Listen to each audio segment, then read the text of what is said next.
everyone, welcome to our YouTube channel Vasudeva education. आज अपन unit and dimension पर discuss करेंगे, जो एक बहुत ही इम्पोर्टेंट टॉपिक रहता है कॉम्पिटिटिव एग्जाम के लिए। तो स्टार्ट करते हैं।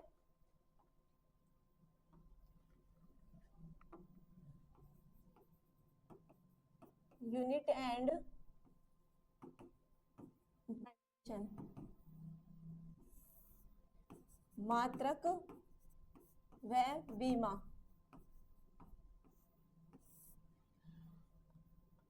सबसे पहले बात आती है कि भौतिक राशियां होती क्या है। वे भौतिक राशियां ये पदार्थ के वे गुण जिनके लिए उनके मापन करने के लिए उनकी एक यूनिट चाहिए और उनका संख्यात्मक मान होना चाहिए। जैसे कि कोई फिजिकल क्वांटिटी है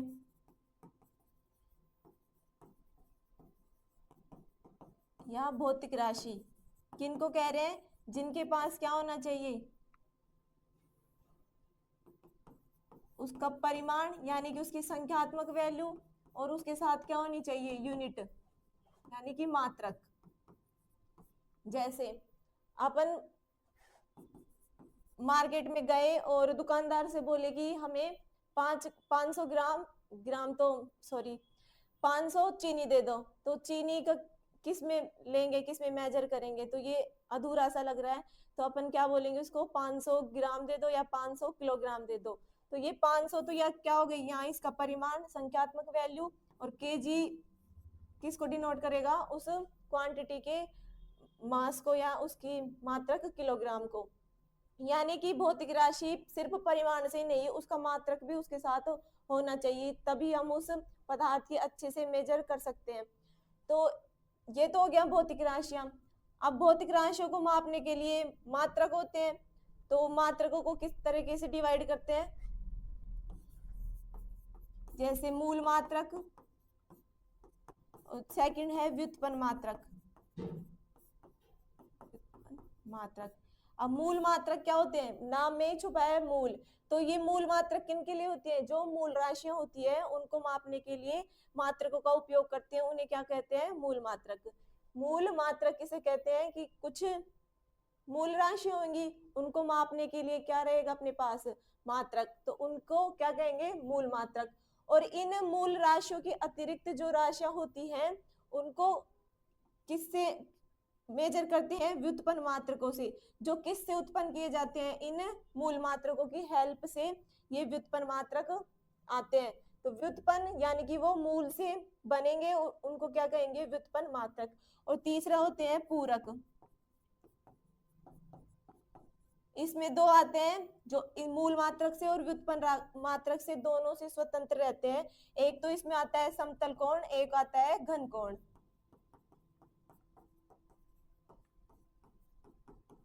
ठीक है। अब ये मूल मात्रक मूल राशियां होती हैं, वो होती कितनी है? मूल राशियां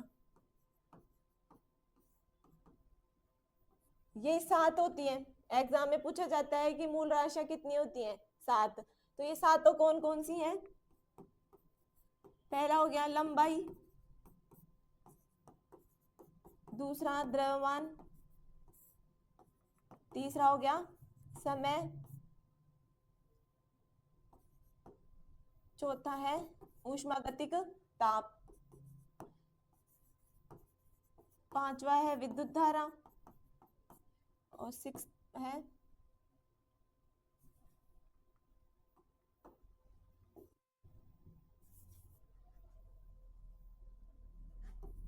ज्योति तीव्रता, और 7वां है पदार्थ की मात्रा।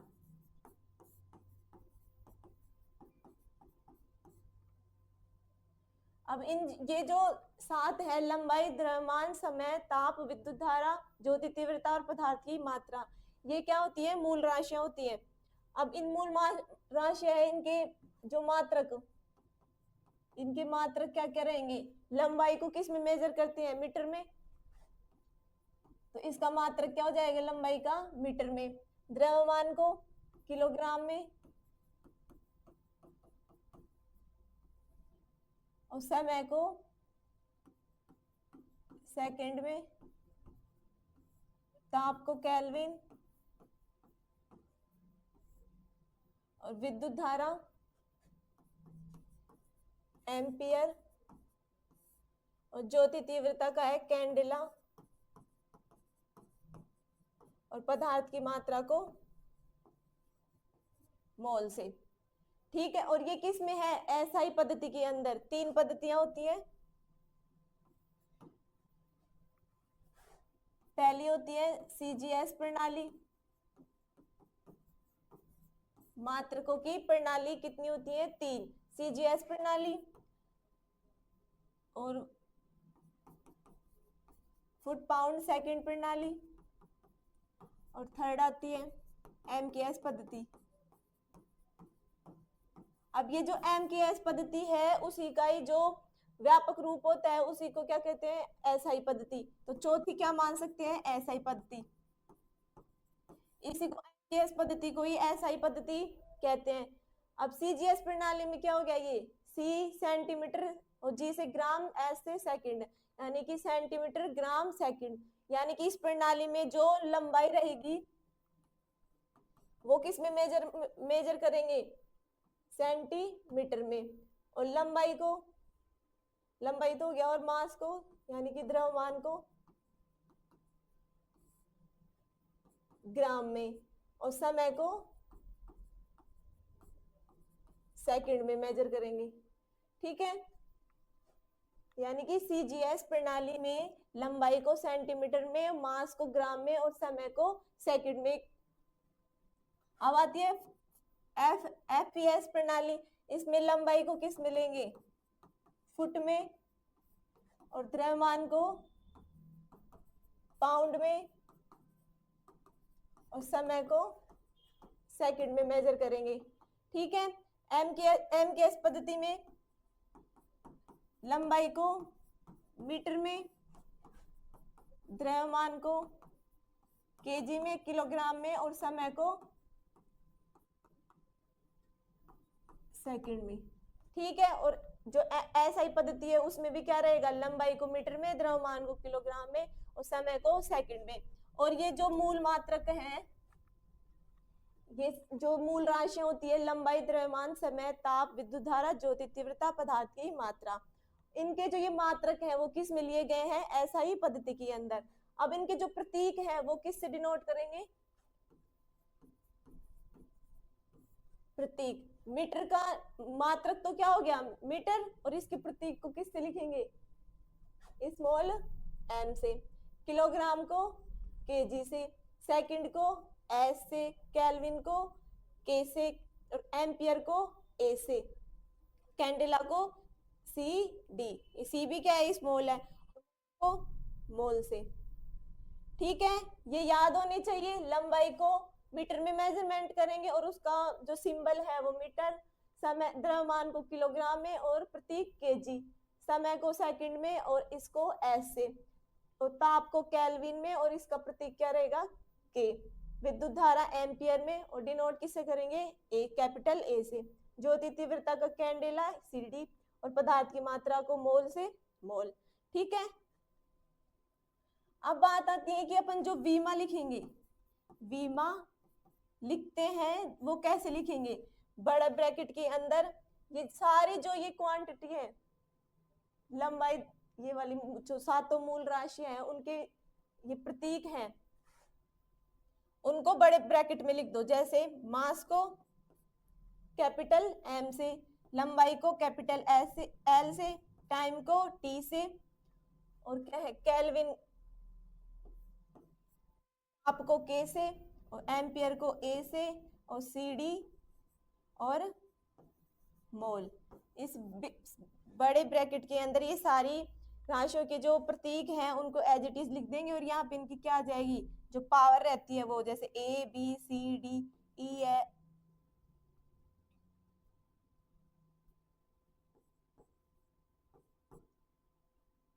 जी, ये इनकी पावर हो जाएगी। वीमा लिखने का ये फॉर्म, ये इस तरीके से लिखते हैं।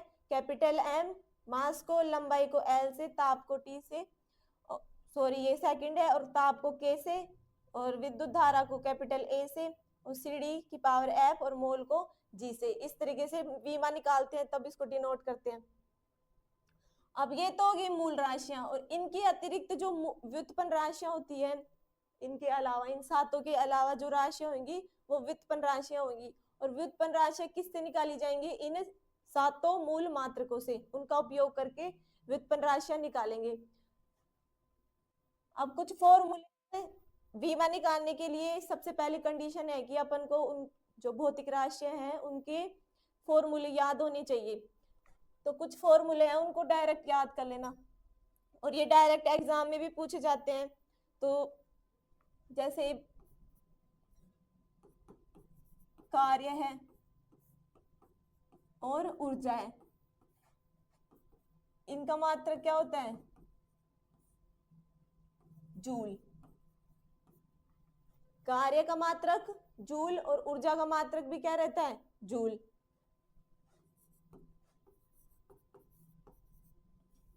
शक्ति का क्या रहता है?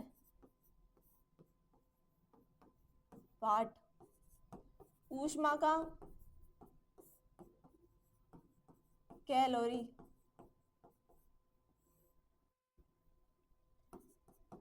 बल का न्यूटन। और CGS पद्धति में डाइन। दाब का पास्कल। और क्या रहता है? बार।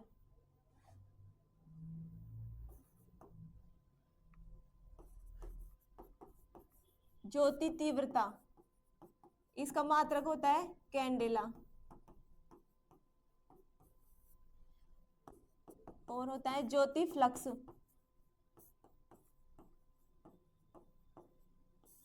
इसका होता है ल्यूमेन। ज्योति तीव्रता अलग है, ज्योति फ्लक्स अलग है। इसका मात्रक होता है ल्यूमेन और ज्योति तीव्रता का होता है कैंडेला। इसमें ज्योति तीव्रता और ज्योति फ्लक्स में क्या अंतर है? जैसे कोई सोर्स है, लाइट सोर्स, ये बल्ब है। अब ये क्या करेगा? इससे रेडिएशन इमिट होंगे, यानी कि प्रकाश इससे बाहर निकलेगा।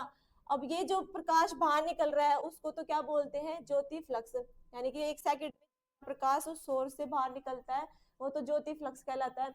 अब यानी कि इसमें डायरेक्शन फिक्स नहीं है। और ज्योति तीव्रता के अंदर क्या जाएगा? ये जो लाइट सोर्स है वो 1 सेकंड में पर्टिकुलर एक डायरेक्शन में जितना प्रकाश एमिट करता है, जैसे ये जो लाइट सोर्स है, अब इससे एक पर्टिकुलर डायरेक्शन में क्या हो रहा है? यदि प्रकाश इमिट हो रहा है, निकल रहा है, तो उसे क्या कहते हैं? ज्योति तीव्रता। और ज्योति फ्लक्स में क्या रहेगा? वो लाइट सोर्स, इसमें डायरेक्शन फिक्स नहीं रहेगी और उसे क्या कहेंगे? ज्योति फ्लक्स। तो इनके जो मात्रक हैं वो डायरेक्ट पूछे जाते हैं कि ज्योति फ्लक्स का मात्रक को क्या होता है? ल्यूमन। ज्योति तीव्रता का कैंडेला। कार्य और ऊर्जा का जूल। शक्ति का वाट। ऊष्मा का कैलोरी। बल का मात्रक क्या होता है? न्यूटन। और CGS पद्धति में, ये CGS पद्धति है, इसके अंदर बल का जो मात्रक है वो डाइन होता है। तो 1 न्यूटन किसके इक्वल होता है? 10 की पावर 5 डाइन की। ठीक है। और दाब का होता है पास्कल। ज्योति तीव्रता का कैंडेला। ज्योति फ्लक्स का ल्यूमेन। अब कभी कभी ये भी पूछ लिया जाता है कि जो ओजोन परत की मोटाई है उसको किस में मेजर करते हैं? डॉप्सन।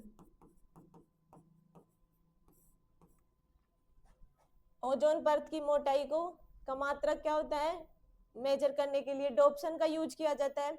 ओजोन परत क्या होती है? जो सूर्य से आने वाली पराबैंगनी किरणों को पृथ्वी पर आने से रोकती है, उसे उस परत को क्या कहते हैं? ओजोन परत। और जो इसकी मोटाई है वो किस में ली जाती है? डॉप्सन में।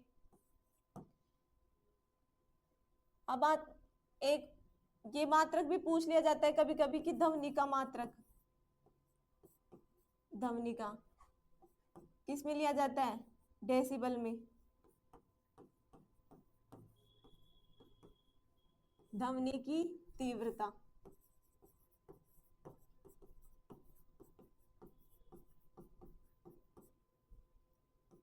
इसका मात्रक क्या होता है? किस में मेजर करते हैं? डेसिबल में।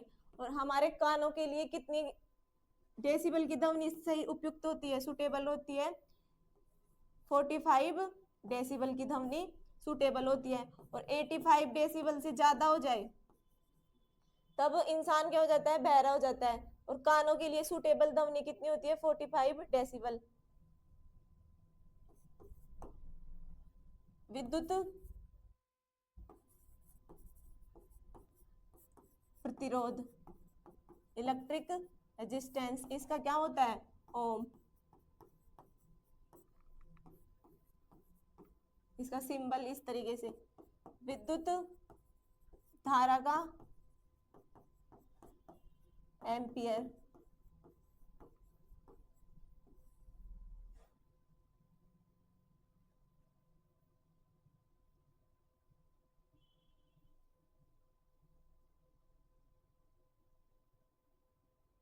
ये कुछ मेन फॉर्मूले, भौतिक राशियां हैं जिनके मात्रक डायरेक्ट पूछ लिए जाते हैं। तो इनके जो मात्रक है वो डायरेक्ट याद होना चाहिए। कार्य का और ऊर्जा का सेम होता है, जूल। दाब का पास्कल, बल का न्यूटन और ऊष्मा का कैलोरी, ज्योति तीव्रता का कैंडेला, ज्योति फ्लक्स का ल्यूमन और ओजोन परत की मोटाई होती है उसको डोप्सन में, ध्वनि की तीव्रता डेसिबल में, विद्युत प्रतिरोध को किसमें, ओम में, और विद्युत धारा एम्पियर में। ये तो हो गई कुछ राशियां जिनके मात्रक डायरेक्ट पूछे जाते हैं। अब आता है कि डायमेंशन, बीमा किस तरीके से निकालते हैं, बीमा। अभी मैंने बताया कि जो सातों भौतिक राशियां होती है उनको बड़े ब्रैकेट में लिख दो, और मास को कैपिटल एम से, लंबाई को एल से, और टाइम को, टेम्परेचर को टी से, टाइम को टी से, टेम्परेचर को केल्विन में, और ज्योति तीव्रता को कैंडेला में, एम्पियर विद्युत धारा, और मोल। ये सब आएंगे और जितनी इनकी पावर रहेगी उनको यहाँ पे पुट कर देंगे। तो ये तो होता है इस तरीके से बीमा को लिखने का तरीका। अब बीमा निकालते कैसे हैं, सबसे पहले आता है कि जैसे कि अपने पास है वेग, वेग की बीमा क्या होती है, पूछा जाए कि वेग की बीमा क्या होती है, तो वेग बराबर क्या होता है, विस्थापन बटे समय। बीमा निकालने के लिए पहली कंडीशन क्या है कि उस फिजिकल क्वांटिटी का फॉर्मूला याद होना चाहिए। तो वेग को किस, क्या फॉर्मूला क्या होता है, विस्थापन बटे समय। विस्थापन को किस में मेजर करते हैं, जैसे विस्थापन क्या होता है, एक तरीके से दूरी होती है निश्चित। तो ये तो क्या हो जाएगी, पहले पॉइंट से आखिरी पॉइंट तक के बीच की दूरी। जैसे कोई यहाँ पे कोई पार्टिकल है और यहाँ इधर क्या है, बी है, तो वो ए से बी में जा रहा है, तो ये जो डिस्टेंस है उसे तो क्या कहेंगे, विस्थापन। और ये इस तरीके से भी तो जा सकता है, ऐसे भी जा सकता है, और ये तो क्या हो जाएंगी, दूरी। यानी कि निश्चित दिशा में तय की गई दूरी को क्या कहते हैं, विस्थापन। तो विस्थापन एक तरीके से दूरी हो गई, दूरी हो गई। तो इसको किस में मेजर करेंगे, लंबाई एम में, तो ये हो गया एम। इसका प्रतीक क्या रहेगा, मीटर। इसको जो मापते हैं विस्थापन को मीटर में, और मीटर का प्रतीक क्या है, एम। अभी ऊपर लिखा था।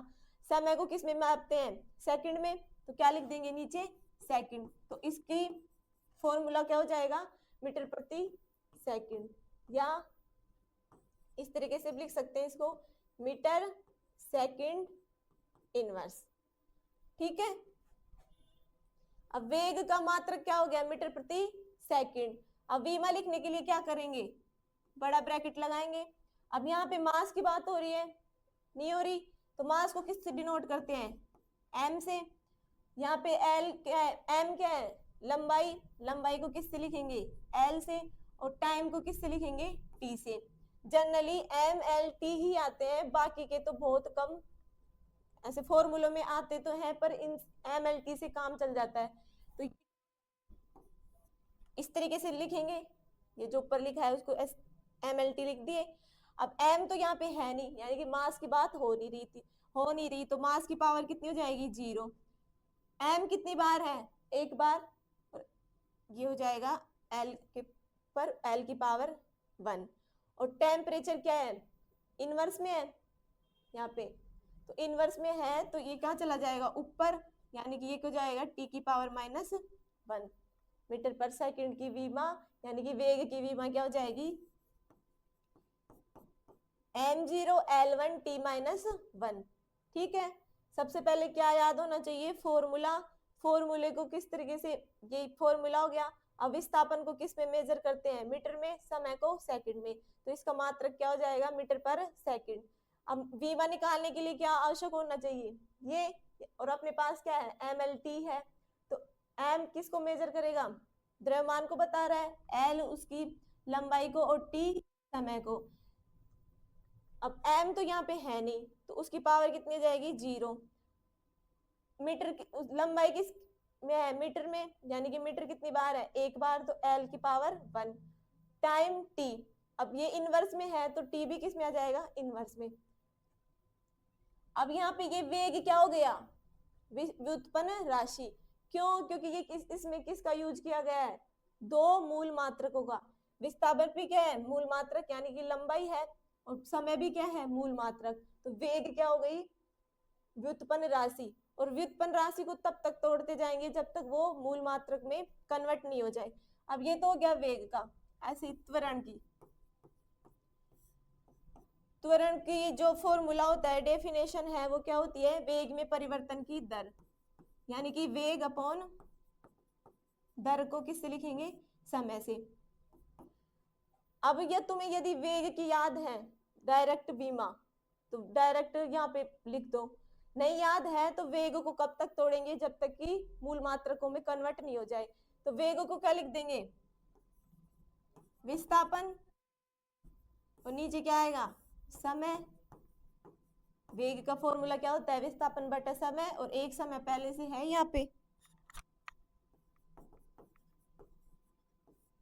ठीक है, तो ये क्या हो जाएगा विस्थापन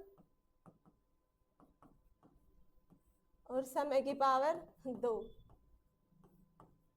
इस तरीके से। अब विस्थापन को किस में लिखते हैं मीटर में, और समय को सेकंड में, यानी कि सेकंड स्क्वायर। तो ये सेकंड स्क्वायर है ऊपर जाएगा तो ये नेगेटिव में जाएगा, यानी कि मीटर सेकंड की पावर 2। ये तो हो गया इसका मात्रक मीटर पर सेकंड। अब वीमा किस तरीके से लिखेंगे, वीमा सबसे पहले बड़ा ब्रैकेट, बिना बड़े ब्रैकेट के वीमा का कोई अस्तित्व नहीं है, तो लिखने का तरीका ये है। तो वीमा हो गया। अब मीटर मास है क्या यहाँ पे नहीं है तो m की पावर 0। लंबाई की बात हो रही है हाँ मीटर है, तो मीटर की पावर कितनी है 1। और टाइम किस में आएगा सेकंड में है, और टाइम को क्या लिखेंगे t से, और सेकंड की पावर कितनी है -2, तो ये आ जाएगा -2। तो त्वरण की वीमा कितनी होती है m0l1t-2। अब आता है बल।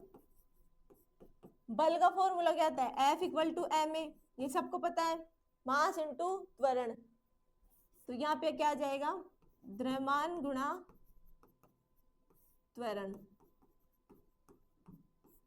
अब द्रव्यमान को किससे लिखते हैं केजी से, ठीक है, और त्वरण की क्या ही है मीटर पर सेकंड स्क्वायर।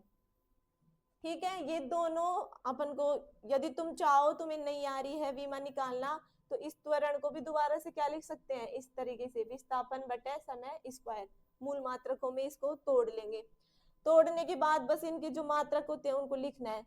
अब यदि तुम्हें त्वरण की डायरेक्ट याद है मीटर पर सेकंड, तो ये इसका फॉर्मूला हो जाएगा किलोग्राम मीटर, नीचे आएगा ये सेकंड, ऊपर जाके किस में हो जाएगा माइनस में, तो सेकंड की पावर 2। ठीक है, ये तो इसका क्या हो गया मात्रक। अब वीमा किस तरीके से निकालेंगे बड़े ब्रैकेट में क्या लिखना है mlt। अब मास की बात हो रही है यहाँ पे, हाँ जी किलोग्राम है तो m की पावर 1, एक बार है तो एक। मीटर लेंथ से लिखेंगे, लेंथ कितनी बार है एक बार, और t कितनी बार है -2, तो इसकी बल की वीमा कितनी होती है m1l1t-2। अब यदि तुम्हें बल की वीमा याद है तो बहुत सारी फिजिकल क्वांटिटी है जिसमें बल की वीमा का यूज करके उनकी वीमा निकाल सकते हैं। कैसे देखो,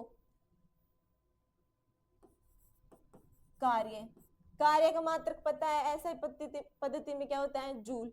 अब इसकी विमा निकालनी है।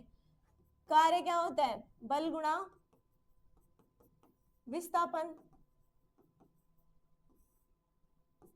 अब बल की विमा क्या ही है, बल का जो मात्रक है किलोग्राम मीटर पर सेकंड, ठीक है। विस्थापन को किस में लिखते हैं, मीटर में, तो एक हो गया ये मीटर, ये बल की, ये मीटर विस्थापन का। इसको सोल्व करेंगे तो kilogram metre into metre, metre square, और सेकंड की -2। तो कार्य की विमा क्या जाएगी, सबसे पहले एम एल टी बड़े ब्रैकेट में लिख देंगे। अब एम कितनी बार है, एक बार, और लेंथ को किससे लिखेंगे, मीटर में, और मीटर की पावर कितनी है, 2, तो एल की पावर 2। और टाइम को किससे लिखते हैं, सेकंड में, और सेकंड की पावर कितनी है, -2, तो यह आ जाएगा -2, ठीक है। अब बल की तो ये होती है 1 1 2 माइनस में, और इसकी कार्य की हो जाएगी 1 2 -2, 112 122, इस तरीके से याद कर लेना अगर नहीं होती है तो।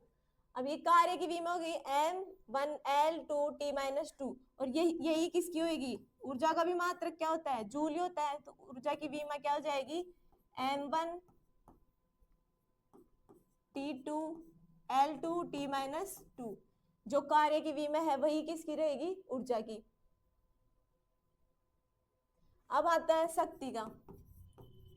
अब शक्ति में तुम्हें कुछ नहीं याद, वैसे इसका फॉर्मूला है कार्य करने की दर, कार्य बटा समय। अब कार्य की विमा क्या ही है, ये आई है, तो विमा लिख दो m1l2t-2। अब समय फिर से किस में आएगा, t में, तो t की विमा लिख दिए, t की पावर 1। अब ये ऊपर जाएगा तो ये कितना हो जाएगा, m1l2t-3। शक्ति की विमा क्या जाएगी, m1l2t ऊपर जाके माइनस में, तो t की पावर -3। अब इसको बल न्यूटन से निकालना है, बल से, तो शक्ति का एक फॉर्मूला होता है, शक्ति बराबर F इंटू वी। वी यहाँ क्या है, वेग, ठीक है। तो अब इसकी बल की विमा याद है, ये क्या होती है, m1l1t-2। बल की विमा याद है तो बल से बहुत सारी फिजिकल क्वांटिटी होती है, उनकी वैल्यू निकाल सकते हैं। m1l1t-2, ठीक है। और इसकी क्या हो जाएगी, मीटर पर सेकंड, l t-1। अब इसको सोल्व करेंगे तो ये कितना हो जाएगा, m1 एक l1 ये रहा, तो l2 t-2 t-1 t-3।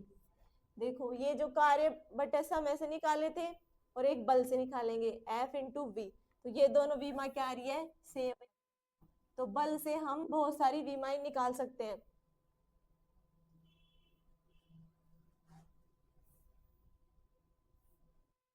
और क्या रह गया, शक्ति। एक होता है कि शांता गुणांक,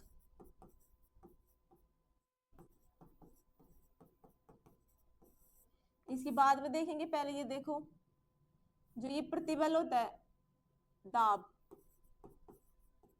और एक होता है प्रतिबल, इन दोनों की विमा क्या होती है, सेम रहती है।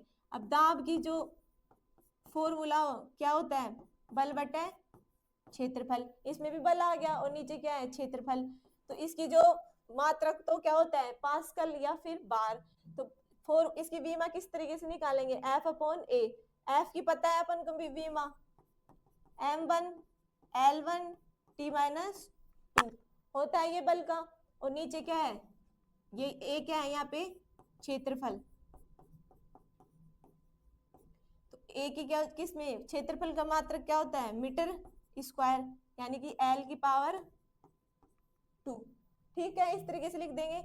अब ये क्या हो जाएगा, m1। अब L 1 ऊपर है, L2 नीचे है, तो ये ऊपर जाएगा, तो 1 माइनस 2 माइनस 1, L की पावर -1, और T की कितनी है, T माइनस 2। यानी कि जो दाब की विमा है अपन इस फॉर्मूले से निकाल सकते हैं, बल बटा क्षेत्रफल। सिर्फ बल का यूज करके दाब की विमा जाएगी m1 L-1 T-2। इसी तरीके से प्रतिबल, इसकी भी विमा क्या हो जाएगी, ये भी इसका फॉर्मूला होता है F/A, तो इसकी विमा क्या हो जाएगी m1 L-1 T-2। एक आता है पृष्ठ तनाव। पृष्ठ तनाव में भी किसका यूज करेंगे, बल बटे लंबाई। अब इसमें भी बल है, ठीक है, तो बल से क्या हो जाएगा, विमा m1 L1 T-2, और नीचे क्या है, लंबाई को मीटर में, और मीटर को विमा में किससे लिखते हैं, L से, यानी कि L की पावर 1।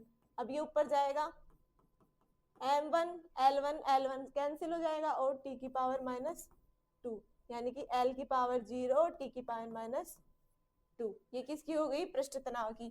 तो बहुत सारे फॉर्मूले हैं जिनका यूज अपन बल की विमा याद है तो उनसे उन भौतिक राशियों की विमा निकाल सकते हैं। अब आपके लिए ये क्वेश्चन है कि शांता गुणांक, जो मोस्टली एग्जाम में पूछा जाता है, इसको नीटा से रिप्रेजेंट करते हैं, इसकी विमा क्या रहेगी, विमा, और इसका जो मात्रक है ये तो ऐसा ही पद्धति में होता है, न्यूटन सेकंड पर मीटर स्क्वायर।